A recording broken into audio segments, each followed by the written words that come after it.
Hey guys, स्वागत है एक न्यू वीडियो में। तो गाइस, WWE में एक सुपरस्टार अपने फैंस को इंटरटेन करने के लिए हमेशा बेस्ट देता है और कई मैचेस में दौरान अलग अलग तरह की मूव्स परफॉर्म करता है। हमने कई बार रेसलर को एक दूसरे के फिनिशर को यूज करते देखा है।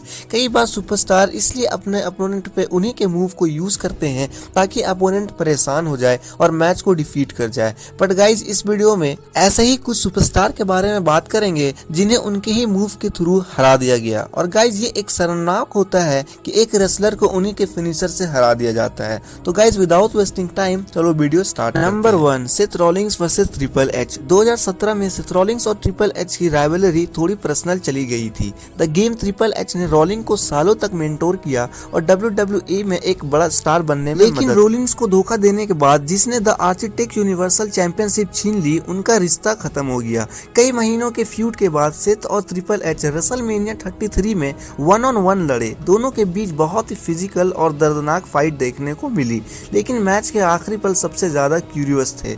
Triple H wife Stephanie McMahon को गलती से चोट लग जाए और वो टेबल पर जा गिरे। ट्रिपल एच हैरान हो गए और ट्रिपल एच को कुछ करने से पहले ही सेथ रॉलिंग्स ने ट्रिपल एच को उनका फिनिशर पेडिग्री उन्हीं को दे मारा, जिससे सेथ रॉलिंग्स को जीत मिली। और ट्रिपल एच वो मैच सिर्फ हारे ही नहीं बल्कि वो एक ऐसे मूव्स के थ्रू हारे जिसे उन्होंने ही फेमस किया था। अब बात करते हैं number 2, Chris Jericho versus the Rock. Chris Jericho के बेहतरीन मैचेस में से एक था जब वो रॉक से 2001 में लड़े। दोनों वर्ल्ड हेवीवेट चैंपियनशिप के लिए लड़े, लेकिन बस इतना ही नहीं था, विनर को तुरंत ही WWE चैंपियनशिप के लिए स्टोन कोल्ड स्टीव ऑस्टिन का सामना करना था, इसलिए दांव पर बहुत कुछ था।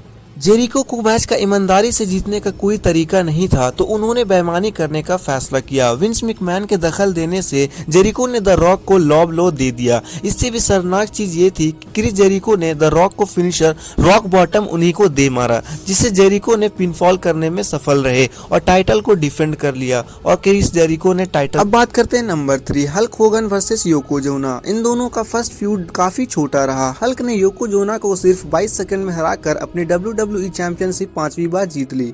और ऐसे मैचेस के बाद इन दोनों का दोबारा लड़ना तो जरूरी भी था। उन्होंने 1993 में king of the ring pay per view में किया, जबकि ये इस बार काफी शानदार था, लेकिन ऐसा लग रहा था कि हल्क होगन मैच जीतने वाले हैं। शुक्र है हार्वी विम्बलमैन का, जो एक कैमरामैन के रूप में आए थे, जिसे योकोजुना को अपना पल्ला भारी करने का मौका दिया और जले में नमक छिड़कने के लिए योको ने मैच में खत्म करने के लिए हल्क होगन को iconic finisher the leg drop इस्तेमाल उन्हीं पे बिल्कुल वैसे ही किया जैसे हल्क होगन किया करते हैं, और हल्क होगन लेग ड्रॉप से नहीं उठ पाए और मैच हार गए। अब बात करते हैं number 4, cut angle painful finisher angle lock. Cut angle का एंगल लॉक सबसे फेमस सबमिशन में से एक था। ये काफी ज्यादा दर्दनाक था, बल्कि इतना दर्दनाक था कि खुद कट एंगल 2 बार टेप आउट करने के लिए मजबूर हुए हैं जब इस मूव का इस्तेमाल उन्हीं पे किया गया। पहली बार तब था जब वो ब्रॉक लेसनर से एक 60 मैन आयरन मैन मैच में लड़े। कुछ देर लड़ने के बाद लेसनर ने कट को एक स्टील चेयर से मारा, जिसे उन्हें एक F5 मारने का मौका दिया, जिसे कट पिन कर दिए। इसके बाद ब्रॉक ने कट को एक एंगल लॉक का इस्तेमाल किया, जिसे एंगल को तुरंत ही टेप आउट करने के लिए मजबूर कर। बदकिस्मती से एक गोल्ड मेडलिस्ट के लिए ऐसा आखिरी बार नहीं हुआ। 15 साल बाद कट एंगल ड्रू मैकिंटायर के खिलाफ एक रो में एक मैच में लड़े। ओलंपिक गोल्ड मेडलिस्ट में इसमें अपना 110% दिया, लेकिन ड्रू को नहीं हरा पाए। आखिरकार ड्रू मैकिंटायर ने कट एंगल को एक एंगल स्लैम मारा और उन्हें एक जोरदार एंगल लॉक दे दिया, जिसे कट को दर्द से परेशान होकर अपने ही फिनिशर से टेप आउट करना पड़ा। अब बात करते हैं number 5, Randy Orton versus Seth Rawlings. WrestleMania 31 में रैंडी ऑर्टन ने सेथ रॉलिंग्स को अब तक के सबसे बेहतरीन आरकेओ में से एक देकर हराया था, लेकिन उनके अगले 1-on-1 मैच में रॉलिंग्स ने ऑर्टन को अपने फिनिशर का इस्तेमाल उनके खिलाफ किया।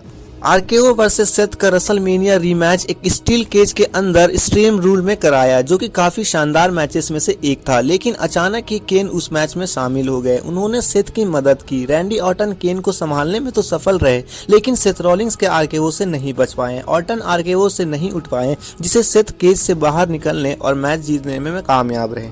तो गाइज, ये थे WWE के 5 सुपरस्टार जिन्हें उनके ही फिनिशर से मैच को हारना पड़ा। तो गाइज, इसी तरह के वीडियोस पाने के लिए हमारे इस चैनल को लाइक शेयर सब्सक्राइब जरूर करें।